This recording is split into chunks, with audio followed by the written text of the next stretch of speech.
Assalamualaikum warahmatullahi wabarakatuh. Bismillahirrahmanirrahim. Alhamdulillah wassalatu wassalamu ala Rasulillah wa ala alihi wa sahbihi wa man walah wa la haula wa la quwwata illa billah wa la haula wa la quwwata illa billah wa la haula wa la quwwata illa billah. Rabbi syrah li sadri wa yassir li amri wa hlul 'uqdatam min lisani yafqahu qawli, amma ba'd. Para penonton muslimin, pendengar yang dirahmati Allah Subhanahu wa taala sekalian. Bersama dalam rancangan Tashih Mafahim, pembetulan kepada fahaman-fahaman yang terseleweng. Penonton sekalian, untuk kali ini nak bercakap tentang satu tajuk, iaitu Allah tidak bertempat. Allah menciptakan semua yang ada dalam alam ini. Selain Allah, semua makhluk. Arash makhluk, syurga makhluk, Kaabah makhluk, Baitul Maqdis makhluk, udara makhluk, langit makhluk. Allah wujud sebelum semua makhluk-makhluk ini. Ketika Allah itu wujud dengan sendirinya, Allah tidak memerlukan kepada semua tempat-tempat ini. Maka Allah tidak bertempat. Sejak Rasulullah wafat sampailah 1400 tahun, umat Islam tidak dibangkitkan dengan isu Allah bertempat. Sehinggalah muncul satu kumpulan yang terkenal dengan mengelirukan umat Nabi Muhammad, terkenal dengan kefahaman menyeleweng yang dibawa oleh mereka, sehingga bila mereka nak uji orang tu Islam tak Islam, mereka nak uji keislaman seseorang, nak menentukan keislaman seseorang, dia tanya, Aina Allah? Dia akan tanya, Allah itu di mana? Tuan-tuan sekalian,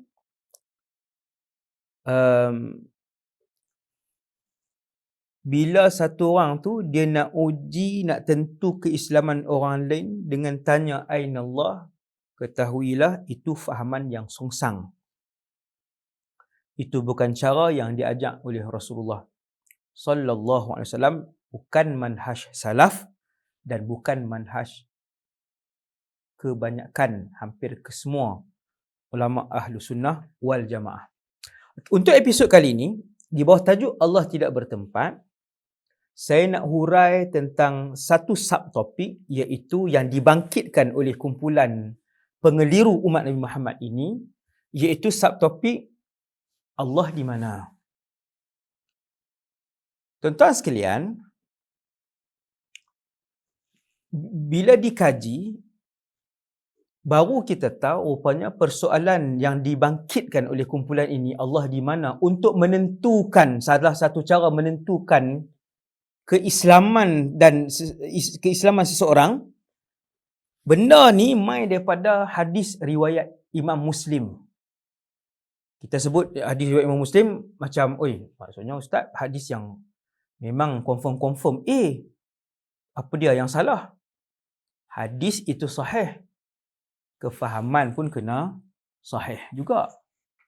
Masalah kumpulan ini yang banyak membangkitkan kekeliruan dan fahaman yang menyeleweng ini, mereka suka sebut hadis sahih, tapi kefahaman tu tak sahih, cara faham hadis tu tak sahih. Yang kita akan terang dalam episod kali ini cara ringkas lah tuan-tuan. Kita akan terang cara ringkas berkaitan dengan kumpulan ni.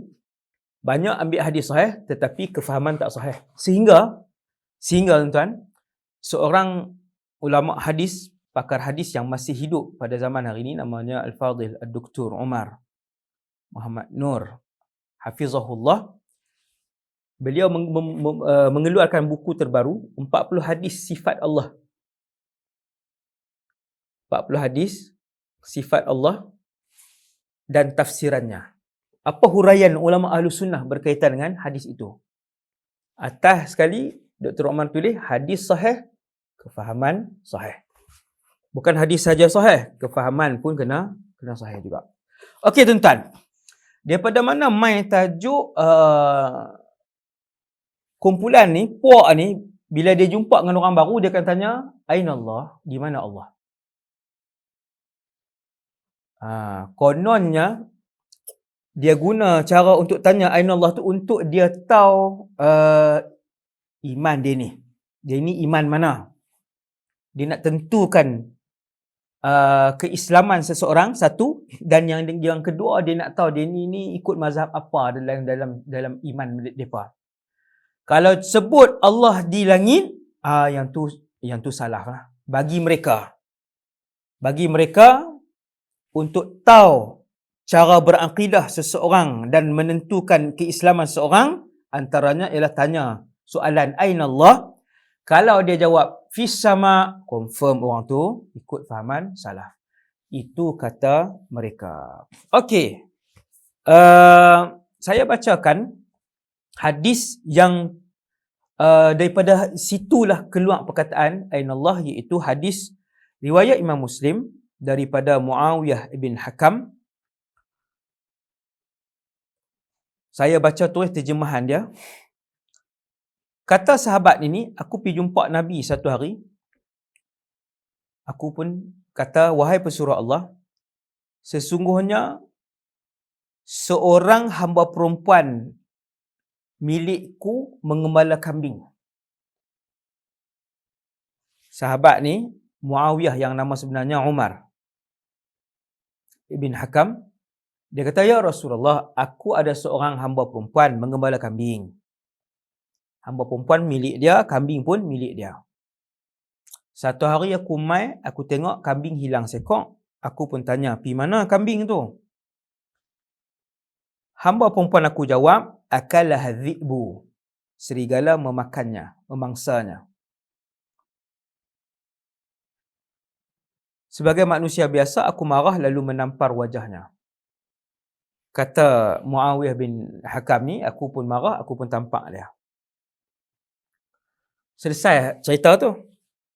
Kemudian, sahabat yang nama Sayyidina Muawiyah ni kata, ya Rasulullah, aku ni ada kewajipan untuk, ada kafarah untuk memerdekakan seorang hamba sahaya wanita yang beriman, yang Islam. Ya Rasulullah, saya ada kafarah, yang mana kafarah itu ialah membebaskan seorang hamba sahaya wanita beriman. Boleh tak? Ni tak ada kena cerita kena mengena dengan dia tampak tadi ni. Ni soalan sahabat ni nak tanya pasal kafarah dia untuk memerdekakan seorang hamba sahaya wanita beriman. Maka dia tanya Rasulullah, ya Rasulullah, boleh tak aku merdekakan aku punya jariah ni hamba saya wanita ni. Maka Nabi pun nak tengok Islam ataupun tak Islam wanita ini. Maka Nabi pun bertanya kepada wanita itu, Aina Allah? Di mana Allah? Nampak tuan-tuan? Nak tengok Islam, kata Islam wanita tadi ni, jariah tadi ni, Nabi pun tanya, Aina Allah? Di mana Allah? Wanita tu kata, fis sama. Jariah tu kata, di langit. Allah ada di langit. Kemudian Nabi kata, man ana? Aku ni siapa? Nabi tunjuk kepada dia, kepada dirinya. Maka wanita tu jawab, anta Rasulullah, kamu pesuruh Allah. Maka Nabi pun kata, a'tiqha. Ya boleh. Kafarah kamu itu tertunai dengan memerdekakan wanita ni. Sebab dia wanita yang Islam, beriman. Tuan-tuan yang dirahmati Allah Subhanahu wa ta'ala sekalian. Kisah ini diriwayatkan oleh Imam Muslim, Imam Malik dalam Muwatta', Imam Ahmad dalam Musnad, Imam Ad-Darimi dalam Sunan Darimi, Imam Abu Daud dalam Sunan Abi Daud, dan juga Al-Imam At-Tabrani. Banyak yang riwayatkan kisah ni. Kata para ulama hadis kata, hanya riwayat Imam Muslim saja yang menyebutkan bahawa Nabi tanya di mana Allah. Sairul riwayat dan kesemua riwayat-riwayat lain, Nabi tak tanya di mana Allah. Dalam riwayat-riwayat lain, Muwatta, Imam Ahmad, Tabrani, Ad-Darimi, Abi Dawud, Nabi tanya antaranya, Nabi tanya dalam Muwatta, Musnad Ahmad dan Ad-Darimi, Nabi tanya, atashhadina alla ilaha illallah. Apa maksud atashhadina alla ilaha illallah? Apakah kamu menyaksikan bahawa tiada Tuhan melainkan Allah? Untuk Nabi mengetahui status keislaman wanita itu dalam semua riwayat lain, Nabi tanya soalan, apakah kamu menyaksikan bahawa tiada Tuhan melainkan Allah? Dan wanita itu jawab, ya, na'am. Dalam semua riwayat lain. Maka berkata para ulama hadis, riwayat ini menjadi syaz, ganjil. La yustadallu biha. Tidak dijadikan dalil. La yustadal bihi, tidak dijadikan dalil sebab dia bertentangan, berbeza dengan riwayat-riwayat yang lain. Satu. Yang kedua, kata para ulama hadis, jumhur ulama hadis kata, untuk menentukan keislaman seseorang bukanlah dengan ditanyakan aina Allah, di mana Allah, sebab hadis yang mutawatir jauh lebih kuat untuk menentukan keislaman seseorang, ialah ada pada hadis, umirtu an uqatilan nas hatta yashhadu alla ilaha illallah wa anna Muhammadan Rasulullah.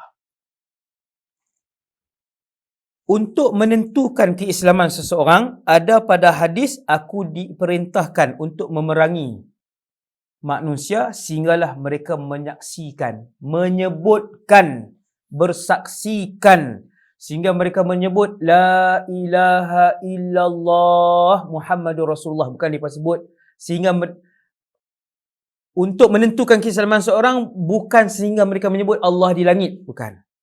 Itu bukan manhaj Ahlus Sunnah wal Jamaah. Tidak sekali-kali, bukan manhaj jumhur ulama, hampir kesemua ulama Ahlus Sunnah wal Jamaah mengatakan bahawa untuk menentukan keislaman seseorang itu adalah dengan syahadah la ilaha illallah Muhammadur Rasulullah. Tuan-tuan yang dirahmati Allah Subhanahu wa taala sekalian, begitu kisah hadis jariyah, dipanggil hadis jariyah, yang mana Nabi bertanyakan aina Allah. Tuan-tuan boleh tengok dalam riwayat lain, Nabi bertanyakan, atashhadina alla ilaha illallah? Qalat na'am. Apakah kamu, wahai jariyah, menyaksikan bahawa tiada Tuhan melainkan Allah? Ya. Nabi sambung lagi soalan yang kedua. Ini riwayat Muwatta, riwayat Imam Malik dalam kitab Muwatta. Atashhadina anna Muhammadan Rasulullah? Apakah kamu menyaksikan bahawa Muhammad itu pesuruh Allah? Wanita tu jawab, ya. Waktu tu baru Nabi kata, last kali Nabi kata, a'tiqha idzan. Kalau macam tu, boleh merdekakan dia. Dia ni Islam. Jadi, untuk menentukan keislaman seseorang. Tuan-tuan yang dirahmati Allah SWT sekalian, daripada hadis ni dengan riwayat yang banyak tadi, ada sekumpulan ulama minoriti yang faham bahawa antara cara menentukan keislaman seseorang adalah untuk mengiktiraf keimanan seseorang adalah apabila orang tu menyatakan bahawa Allah di langit. Ada kumpulan yang sangat minoriti. Kefahaman seperti ini adalah disebut kefahaman harfiah, kefahaman literal. Dan kefahaman literal ini tidak disepakati oleh para ulama, ditolak oleh hampir semua para ulama. Ditolak oleh hampir semua ulama. Kefahaman literal. Apa kefahaman literal? Iaitu kita nak uji iman, iktiraf iman seseorang, faham daripada hadis ni, bila Nabi tanya di mana Allah, kita pun guna pakai, kalau nak tahu orang tu beriman, tanya dia, Allah di mana? Bila dia kata Allah di langit, Allah tu di mana? Tempatnya di mana? Allah itu tempatnya di langit. Kefahaman secara literal itu adalah kefahaman yang salah, yang tidak mewakili fahaman Ahlus Sunnah wal Jamaah. Kefahaman yang macam tu, hati-hati.